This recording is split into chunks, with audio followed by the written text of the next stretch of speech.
ओम श्री परमात्मने नमः। अथः षष्ठोऽध्यायः आत्मसंयम योग। श्री भगवानुवाच।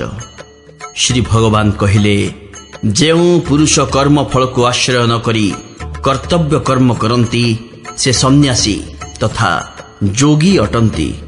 केवल अग्नि त्याग करिथिबा लोक सन्यासी नुहे कि केवल कर्म त्याग करिथिबा लोक जोगी नुहे। हे अर्जुन, जहाकु सन्यास बोली कहंती ताहाकु ही तुमे जोगो बोली जान। कारण संकल्प त्याग करि नथिबा कौनसी भी पुरुष जोगी होई पारे नाही। जोगारूढ़ हेबाकु इच्छुक मननशील पुरुषंक निमंते निष्काम भावरे कर्म करिबा ही जोग प्राप्तिर हेतु बोली कुहा जाए। ओ जोगारूढ़ होई जिबा परे सही जोगारूढ़ पुरुषंक सर्व संकल्प शून्यता ही तांक कल्याणर कारण बोली कुहा जाए। सर्व संकल्प त्यागी पुरुष जेतेबेले इंद्रिय मानक भोगरे और कर्म मानकरे मध्य आसक्त हुअंती नहीं, सेतेबेले से जोगारूढ़ बोली कथित हुअंती। निज द्वारा निजको संसार सागररू उद्धार करिबा उचित। निजकू अधोगति रे पकई देबा उचित नुहे। कारण मनुष्य ही निजर मित्र और निजे ही निजर शत्रु अटे। जेउ जीवात्मा द्वारा मन और इंद्रिय सहित शरीर को जय करा जाइछि, सेही जीवात्मा निजे ही निजर मित्र एवं जहा द्वारा मन इंद्रिय और शरीर को जय करा जाई नहीं, से ही निजर शत्रु परि आचरण करे। शीत उष्ण और सुख दुखरे तथा मान अपमान रे जहांक अंतःकरणर वृत्ति गुड़िक संपूर्ण शांत रहंती, सेपरि स्वाधीन आत्मा विशिष्ट पुरुषंक ज्ञान रे सच्चिदानंद घन परमात्मा सम्यक रूपे अवस्थान करंती। अर्थात तांको ज्ञान रे परमात्मांक व्यतीत अन्य किछि ही रहे नाही। जहांक अंतःकरण ज्ञान विज्ञान रे तृप्त, जहांक स्थिति विकार शून्य, जहांक इंद्रिय माने संपूर्ण वशीभूत होई जाइछंती एवं जहांक पाई माटी पत्थर और सुना समान, तांकु युक्त अर्थात भगवत प्राप्त जोगी बोली कुहा जाए।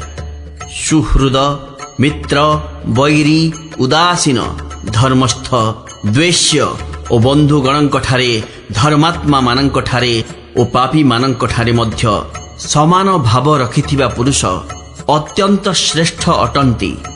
मन और इंद्रिय मानंक सहित शरीर को वश करी रखिथिबा आशा रहित और संग्रह इच्छा शून्य जोगी एकाकी ही एकांत स्थान रे रही आत्मा को निरंतर परमात्मा रे लगाइबा उचित। शुद्ध भूमि उपरे क्रमशः कुश, ता उपरे मृग चर्म और ता उपरे वस्त्र बिछाई अति उच्चा किंबा अति नीचा न करी निजर आसन दृढ़ भावरे स्थापन करी सही आसन रे बसी चित्त और इंद्रिय मानक क्रिया नियंत्रण करी मन एकाग्र करी अंतःकरण शुद्धि पाई जोग अभ्यास करिबा उचित। शरीर शिर एवं ग्रीवा सड़ख और अचल रखी एवं स्थिर होई निज नासिकार अग्रभागरे दृष्टि निबद्ध करी अन्य आड़े न चाही ब्रह्मचर्य व्रतरे स्थित भय रहित तथा भल भावरे शांत अंतःकरण विशिष्ट सावधान जोगी मन संयत करी मो ठारे युक्त चित्त होई एवं मोर परायण होई अवस्थित हेबा उचित। मन वश करिथिबा जोगी एपरि भावरे आत्मा को निरंतर मोर अर्थात परमेश्वरंक स्वरूप रे लगाई मो ठारे थिबा परमानंदर पराकाष्ठा रूपी शांति प्राप्त हुअंती अर्थात मते प्राप्त होई जांती। हे अर्जुन, जे बहुत भोजन करे किंबा जे आदौ भोजन करे नहीं, किंबा जे बहुत सुए किंबा जे आदौ सुए नहीं, ता द्वारा एही जोग सिद्ध हुए नहीं। एही दुख नाशक जोग तो यथा योग्य आहार विहार करुथिबा लोकर, कर्म मानकरे यथा योग्य चेष्टा करुथिबा लोकर तथा यथा योग्य निद्रा जाउथिबा और जागरण रहुथिबा लोकर ही सिद्ध हुए। संपूर्ण वशीभूत होई जाइथिबा चित्त जेतेबेले परमात्मांक ठारे ही भल भावरे लागि जाए, सेतेबेले सकल भोगरे निष्पृह पुरुषंकु जोग मुक्त बोली कुहा जाए। ପବନ ନଥିବା ସ୍ଥାନରେ ଦୀପର ଶିଖା ଯେପରି ଚଞ୍ଚଳ ହୁଏ ନାହିଁ, ପରମାତ୍ମାଙ୍କ ଧ୍ୟାନରେ ଲାଗିଥିବା ଯୋଗୀଙ୍କର ବଶୀଭୂତ ଚିତ୍ତକୁ ମଧ୍ୟ ସେହି ଉପମା ଦିଆଯାଏ। ଯୋଗାଭ୍ୟାସ ଦ୍ୱାରା ନିରୁଦ୍ଧ ହୋଇଥିବା ଚିତ୍ତ ଯେଉଁ ଅବସ୍ଥାରେ ଉପରତ ହୋଇଥାଏ ଓ ଯେଉଁ ଅବସ୍ଥାରେ ପରମାତ୍ମାଙ୍କ ଧ୍ୟାନରେ ଶୁଦ୍ଧ ହୋଇଥିବା ସୂକ୍ଷ୍ମ ବୁଦ୍ଧି ଦ୍ୱାରା ପରମାତ୍ମାଙ୍କୁ ସାକ୍ଷାତ କରି ସଚ୍ଚିଦାନନ୍ଦ ଘନ ପରମାତ୍ମାରେ ହିଁ ସନ୍ତୁଷ୍ଟ ହୋଇ ରହେ। କେବଳ ବିଶୁଦ୍ଧ ଓ ସୂକ୍ଷ୍ମ ବୁଦ୍ଧି ଦ୍ୱାରା ଗ୍ରହଣ ଯୋଗ୍ୟ ଯେଉଁ ଇନ୍ଦ୍ରିୟାତୀତ ଆନନ୍ଦ ରହିଛି, ଯୋଗୀ ତାହାକୁ ଯେଉଁ ଅବସ୍ଥାରେ ଅନୁଭବ କରନ୍ତି ଓ ଯେଉଁ ଅବସ୍ଥାରେ ଅବସ୍ଥିତ ହୋଇ ଏହି ଯୋଗୀ ପରମାତ୍ମାଙ୍କ ସ୍ୱରୂପରୁ କଦାପି ବିଚଳିତ ହୁଅନ୍ତି ନାହିଁ। ପରମାତ୍ମା ପ୍ରାପ୍ତି ରୂପକ ଯେଉଁ ଲାଭ ପାଇଗଲେ ତାଠାରୁ ଅଧିକ ଅନ୍ୟ କିଛି ଲାଭ ଅଛି ବୋଲି ଯୋଗୀ ମାନନ୍ତି ନାହିଁ ଓ ପରମାତ୍ମା ପ୍ରାପ୍ତି ରୂପକ ଯେଉଁ ଅବସ୍ଥାରେ ସ୍ଥିତ ହୋଇଗଲେ ଯୋଗୀ ଅତିଶୟ ଦୁଃଖରେ ମଧ୍ୟ ବିଚଳିତ ହୁଅନ୍ତି ନାହିଁ, ଯାହା ଦୁଃଖ ରୂପକ ସଂସାରର ସଂଯୋଗରୁ ରହିତ ତଥା ଯାହାର ନାମ ଯୋଗ, ତାହା ଜାଣିବା ଆବଶ୍ୟକ। କ୍ଷୁର୍ଣ୍ଣ ନ ହୋଇ ଅର୍ଥାତ୍ ଧୈର୍ଯ୍ୟ ଧରି ଉତ୍ସାହିତ ଚିତ୍ତରେ ନିଶ୍ଚୟ ପୂର୍ବକ ସେହି ଯୋଗ ସାଧନା କରିବା କର୍ତ୍ତବ୍ୟ।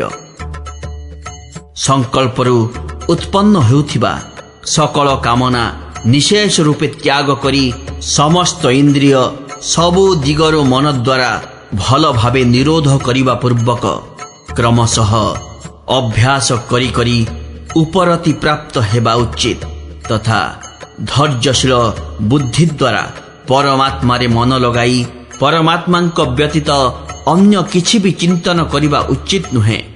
ଏହି ଅସ୍ଥିର ଚଞ୍ଚଳ ମନ ଯେଉଁ ଯେଉଁ ଶବ୍ଦାଦି ବିଷୟ ନିମନ୍ତେ ସଂସାରରେ ବିଚରଣ କରେ ତାକୁ ସେହି ସେହି ବିଷୟରୁ ନିବୃତ୍ତ କରି ଆଣି ବାରମ୍ବାର ପରମାତ୍ମାଙ୍କ ଠାରେ ହିଁ ନିରୁଦ୍ଧ କରିବା ଉଚିତ। ଯାହାଙ୍କର ମନ ସମ୍ପୂର୍ଣ୍ଣ ଶାନ୍ତ, ଯେ ପାପରୁ ମୁକ୍ତ ଓ ଯାହାଙ୍କର ରଜୋଗୁଣ ଶାନ୍ତ ହୋଇଗଲାଣି, ସଚ୍ଚିଦାନନ୍ଦ ଘନ ବ୍ରହ୍ମଙ୍କ ସହିତ ଏକୀଭୂତ ହୋଇଥିବା ସେହି ଯୋଗୀଙ୍କୁ ଉତ୍ତମ ଆନନ୍ଦ ମିଳେ। ସେହି ନିଷ୍ପାପ ଯୋଗୀ ଆତ୍ମାକୁ ଏହିପରି ନିରନ୍ତର ପରମାତ୍ମାରେ ଲଗାଇ ରଖି ସୁଖ ପୂର୍ବକ ପରମ ବ୍ରହ୍ମ ପରମାତ୍ମା ପ୍ରାପ୍ତି ରୂପକ ଅନନ୍ତ ଆନନ୍ଦ ଅନୁଭବ କରନ୍ତି। ସର୍ବବ୍ୟାପୀ ଅନନ୍ତ ଚେତନାରେ ଅର୍ଥାତ୍ ପରମ ବ୍ରହ୍ମ ପରମାତ୍ମାରେ ଏକି ଭାବରେ ସ୍ଥିତି ରୂପକ ଯୋଗରେ ଯୁକ୍ତ ଆତ୍ମବାନ ତଥା ସର୍ବତ୍ର ସମଭାବ ଦର୍ଶନ କରୁଥିବା ଯୋଗୀ ଆତ୍ମାକୁ ସକଳ ଭୂତରେ ଥିବା ଓ ସକଳ ଭୂତଙ୍କୁ ଆତ୍ମାରେ କଳ୍ପିତ ହୋଇଥିବା ଦେଖନ୍ତି। ଯେଉଁ ପୁରୁଷ ସକଳ ପ୍ରାଣୀଙ୍କଠାରେ ସକଳଙ୍କ ଆତ୍ମା ରୂପକ ମୋତେ ଅର୍ଥାତ୍ ବାସୁଦେବଙ୍କୁ ହିଁ ଦେଖନ୍ତି ଓ ସକଳ ପ୍ରାଣୀଙ୍କୁ ମୋର ଅର୍ଥାତ୍ ବାସୁଦେବଙ୍କର ଅନ୍ତର୍ଗତ ଥିବା ଦେଖନ୍ତି, ତାଙ୍କୁ ମୁଁ ଅଦୃଶ୍ୟ ନୁହେଁ କି ସେ ମୋତେ ଅଦୃଶ୍ୟ ନୁହନ୍ତି। ଯେଉଁ ପୁରୁଷ ଐକ୍ୟ ଭାବରେ ରହି ସମସ୍ତ ପ୍ରାଣୀଙ୍କଠାରେ ଆତ୍ମରୂପରେ ଅବସ୍ଥିତ ମୋତେ ଭଜନ୍ତି, ସେହି ଯୋଗୀ ସକଳ ପ୍ରକାର କ୍ରିୟାକଳାପ କରୁଥିଲେ ମଧ୍ୟ ମୋ ପାଇଁ ହିଁ ସବୁକିଛି କରୁଥାନ୍ତି। ହେ ଅର୍ଜୁନ, ଯେଉଁ ଯୋଗୀଙ୍କର ସକଳ ଭୂତରେ ଆତ୍ମଭାବ ହୋଇଯାଏ ଓ ଯେ ସମସ୍ତଙ୍କୁ ନିଜ ପରି ଦେଖନ୍ତି, ସମସ୍ତଙ୍କ ସୁଖ ଦୁଃଖକୁ ବି ନିଜର ସୁଖ ଦୁଃଖ ସମାନ ଦେଖନ୍ତି, ତାଙ୍କୁ ପରମ ଯୋଗୀ ବୋଲି ସ୍ୱୀକାର କରାଯାଏ। ଅର୍ଜୁନ କହିଲେ, ହେ ମଧୁସୂଦନ, ଏହି ଯେଉଁ ସମତ୍ୱ ରୂପକ ଯୋଗ ଆପଣ କହିଲେ, ମନର ଚଞ୍ଚଳତା ଦୃଷ୍ଟିରୁ ମୁଁ ତାହାର ନିତ୍ୟ ସ୍ଥିତି ଦେଖିପାରୁନାହିଁ। କାରଣ ହେ କୃଷ୍ଣ, ଏହି ମନ ବଡ଼ ଚଞ୍ଚଳ, ଇନ୍ଦ୍ରିୟ କ୍ଷୁବ୍ଧକାରୀ, ଅତ୍ୟନ୍ତ ଦୃଢ଼ ଓ ବଳବାନ ଅଟେ। ତେଣୁ ମୁଁ ଭାବୁଛି ତାହାକୁ ବଶ କରିବା ବାୟୁକୁ ବଶ କରିବା ପରି ଅତ୍ୟନ୍ତ ଦୁଷ୍କର। ଶ୍ରୀ ଭଗବାନ କହିଲେ, ହେ ମହାବାହୁ, ମନ ଯେ ଚଞ୍ଚଳ ଓ ବଡ଼ କଷ୍ଟରେ ବଶୀଭୂତ ହୁଏ ତାହା ନିଃସନ୍ଦେହ। କିନ୍ତୁ ହେ କୁନ୍ତିପୁତ୍ର ଅର୍ଜୁନ, ଅଭ୍ୟାସ ଓ ବୈରାଗ୍ୟ ଦ୍ୱାରା ମନ ବଶୀଭୂତ ହୋଇଯାଏ। ଯାହାର ମନ ସଂଯତ ହୋଇନାହିଁ ତାଦ୍ୱାରା ଯୋଗ ଦୁଷ୍ପ୍ରାପ୍ୟ, କିନ୍ତୁ ମନକୁ ବଶ କରିଥିବା ପ୍ରଯତ୍ନଶୀଳ ପୁରୁଷଙ୍କ ଦ୍ୱାରା ସାଧନା ବଳରେ ତାହା ପ୍ରାପ୍ତ ହେବା ସହଜ। ଏହା ମୋର ମତ। ଅର୍ଜୁନ କହିଲେ, ହେ ଶ୍ରୀକୃଷ୍ଣ, ଯେ ଯୋଗରେ ଶ୍ରଦ୍ଧାଶୀଳ ଅଥଚ ସଂଯମୀ ନୁହନ୍ତି ଏବଂ ସେହି କାରଣରୁ ଯାହାଙ୍କ ମନ ଅନ୍ତକାଳରେ ଯୋଗରୁ ବିଚଳିତ ହୋଇଯାଇଛି, ସେପରି ସାଧକ ଯୋଗ ସିଦ୍ଧି ଅର୍ଥାତ୍ ଭଗବତ ସାକ୍ଷାତ ପ୍ରାପ୍ତି କରି ନ ପାରି କେଉଁ ଗତି ପ୍ରାପ୍ତ ହୁଅନ୍ତି? ହେ ମହାବାହୁ, କଣ ସେହି ଭଗବତ ପ୍ରାପ୍ତି ମାର୍ଗରେ ମୋହିତ ଓ ଆଶ୍ରୟ ରହିତ ହୋଇଯାଇଥିବା ପୁରୁଷ ଛିନ୍ନ ଭିନ୍ନ ମେଘ ପରି ଉଭୟ ଦିଗରୁ ଭ୍ରଷ୍ଟ ହୋଇ ନଷ୍ଟ ହୋଇଯାଆନ୍ତି ନାହିଁ? ହେ ଶ୍ରୀକୃଷ୍ଣ, ମୋର ଏହି ସଂଶୟ ସମ୍ପୂର୍ଣ୍ଣ ରୂପେ ଛେଦନ କରିବାକୁ ଆପଣ ହିଁ ଯୋଗ୍ୟ, କାରଣ ଆପଣଙ୍କ ବ୍ୟତୀତ ଅନ୍ୟ କେହି ଏହି ସଂଶୟର ଛେଦନକାରୀ ମିଳିବା ସମ୍ଭବ ନୁହେଁ।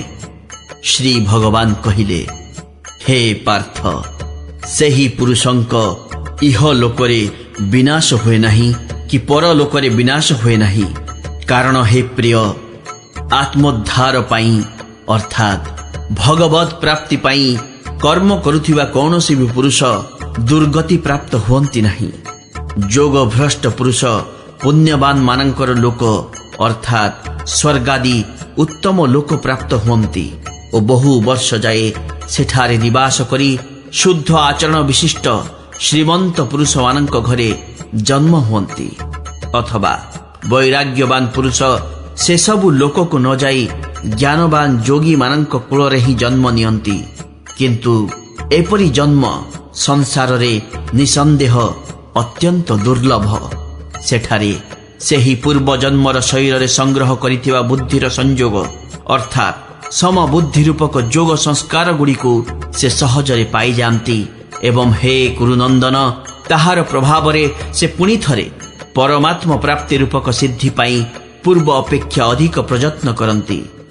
ଲକ୍ଷ୍ମୀବାନ ଲୋକଙ୍କ ଘରେ ଜନ୍ମ ନେଇଥିବା ସେହି ଯୋଗଭ୍ରଷ୍ଟ ପୁରୁଷ ପରାଧୀନ ହୋଇ ମଧ୍ୟ ପୂର୍ବାଭ୍ୟାସ ପ୍ରଭାବରେ ହିଁ ନିଃସନ୍ଦେହ ଭଗବାନଙ୍କ ପ୍ରତି ଆକୃଷ୍ଟ ହୁଅନ୍ତି ତଥା ସମବୁଦ୍ଧି ରୂପକ ଯୋଗର ଜିଜ୍ଞାସୁ ମଧ୍ୟ ବେଦରେ କଥିତ ସକାମ କର୍ମର ଫଳକୁ ଉଲ୍ଲଂଘନ କରିଯାଆନ୍ତି।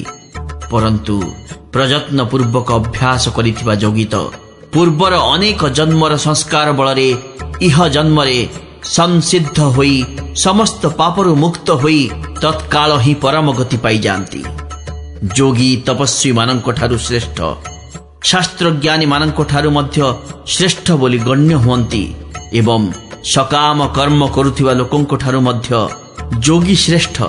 ତେଣୁ ହେ ଅର୍ଜୁନ, ତୁମେ ଯୋଗୀ ହୋଇଯାଅ।